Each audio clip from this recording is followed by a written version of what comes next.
Brake fail रे दुर्घटना। गंजाम जिला पातरपुर ब्लॉक अंतर्गत तुरीबुड़ी पंचायत खोलखोली ग्राम निकटस्थ विद्याधरपुर बांकठारे मर्माहत दुर्घटना।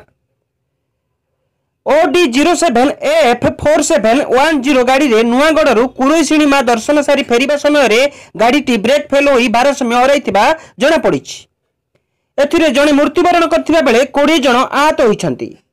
टिकरपड़ा ग्रामर त्रिलोचन साहू धर्मपत्नी पंकज साहू घटनास्थल ही मृत्यु होता जना पड़ी। गाड़ीर ड्राइवर थाना आत्मसमर्पण करथिबा बेले मृत व्यक्ति शव को व्यवच्छेद करने ब्रह्मपुर महाराजा कृष्णचंद्र गजपति मेडिकल को स्थानांतरित कर जो एक्सीडेंट है आपनकर एठी केते जण पाखापाखि पहुँचले?